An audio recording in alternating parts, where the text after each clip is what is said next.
what else are you seeing in this tax plan that, people should be concerned about or maybe start planning for?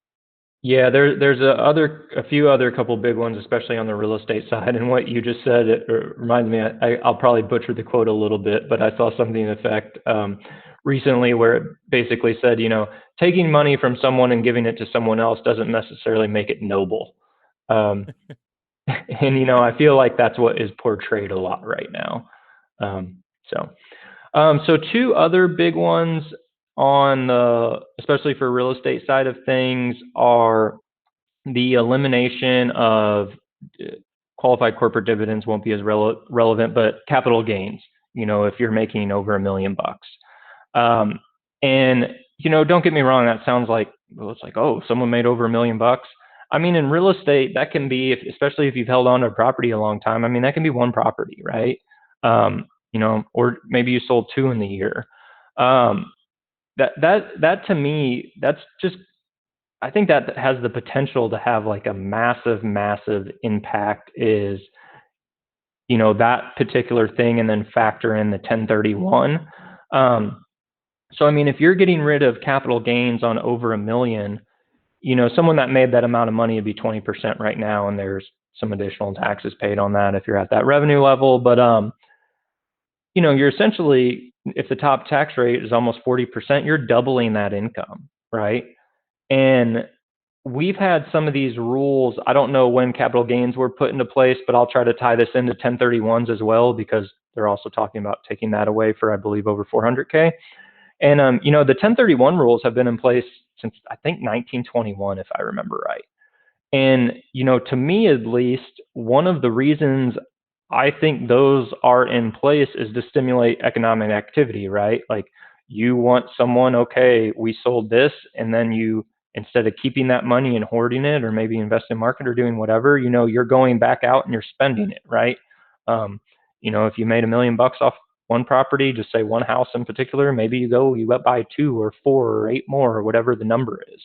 So I mean, that has just a huge impact, and the spots you're going to see that most are selling businesses and on real estate, the long-term capital gain. And I mean, we had and I'm not unique in this. We had a property, we had, just had a very sizable exit on it, and then we had another property we sold in 1 year. So we were basically literally right at a million in long-term capital gain. The one particular property we had 830, I think, or 850, something like that was the gain on it. And we were able to 1031 that and, go gobble a bunch of other properties up. Now we did have something we had to pay tax on, but essentially that should have been $0 because we 1031 that. So if in next year, if all this gets passed, what used to be potentially $0 in tax is now going to be 400K off that $1 million of income. So I mean, that's just, and what I think's going to happen is, put on your real estate investor hat or business owner hat. Are you going to sell the property? And I think you're going to have lots of people that hold on to their businesses or properties. And, there's, in their defense, there's no real way to do this. But what I think personally should happen, that makes sense logically, would be if you had some sort of like inflation index. If you owned a property 30 years, how much of that growth is due to inflation? Probably a very large amount, but I mean, that's not going to be thrown in there anyway. So I think you're going to have people, sitting on businesses, sitting on properties, and regardless, or irregardless of what side of the political fence you're on, you know, the Biden administration won by several million votes. But if you sit back and look at where we are politically, and you're someone who's considering selling, I believe the vote count was if there was a 65,000 vote swing in about 4 states, we'd still have the same tax laws and we wouldn't be having this conversation. And, the Senate's going to be split. Probably, the VP is going to side with the Democrats on that. So these tax items are going to most likely get passed, but I don't think it can be anything like too radically left, where you have like an AOC proposing a 70% tax hike. So, kind of on this stuff from a real estate investor, business owner, whatever, I think a lot of it is, just kind of sit on the sidelines and wait and see what happens.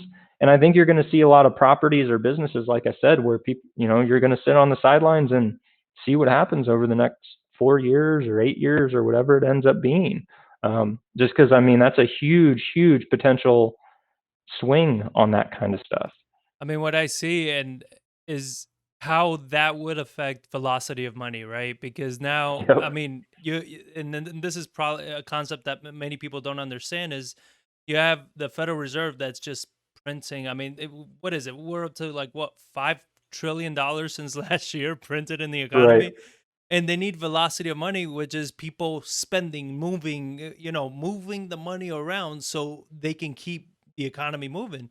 But Right. if you're taxing people you're taxing them to invest, you're taxing them to make money, and then you add inflation to all this, like when you talk about the $400,000 income, right, and that they're gonna get taxed.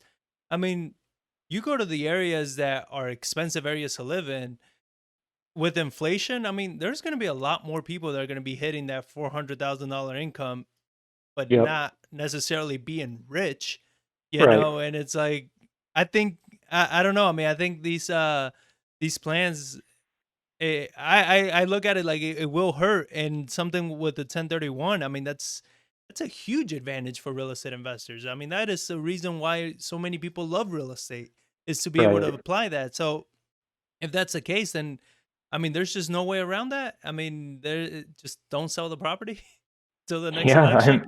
there actually are some strategies in there. Some of them are a little complex, but you have like your traditional installment sales where you can kind of spread it out. And then we also do some stuff. We have a company right now that's probably selling more in the like the large level of money. Probably 300 to 500 million range. We'll see. Um, so now if they sell this year in 2021, all good, right? But there's some strategies in place where, what happens if they didn't have a buyer, or it wasn't quite right, and it spills into next year when these changes take place. While that absolutely is not ideal for them, there are some strategies we can implement where you can kind of kick the can down the road on paying taxes for 30 years. A little too complicated for this call on that, but there are some stuff in place where you can combat that a little bit. But like I said, I mean, it, the the 1031's a big one to me, and that's just over 400. You're going to lose that, and at least where we are in Austin, I mean, and kind of as you alluded to, like I understand the numbers on paper, right? Like all those, okay, it does sound like a lot of money. And kind of to your point, just because you have that one time, to some people, kind of more of a life changing sale, right? You're not necessarily rich by any means.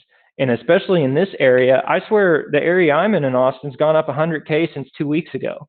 You know, so Yep. uh, making those large amounts of sum, at least in this area where we are as a city, there's a ton of people. If you've had a property 3, 5, 7 years, you have 100, 200K equity in it, depending where it is. Um, it's really not that big of a number. So, and I think it's interesting. You alluded to the velocity of money. That's something I had the exact same conversation with someone where I don't want to get too sidetracked with the economy of where we are, but it's like me personally, I'm just like, it'll be interesting to see what the economy does, when we kind of normalize, right? So, Yeah, I like that. It's when we go back to normal. When we go back to normal, it's like yeah, I'm sorry to just gotta. I think we are in the normal now. So just start living your life, because it just seems very weird what the normal this thing is, and I don't see it going back to normal.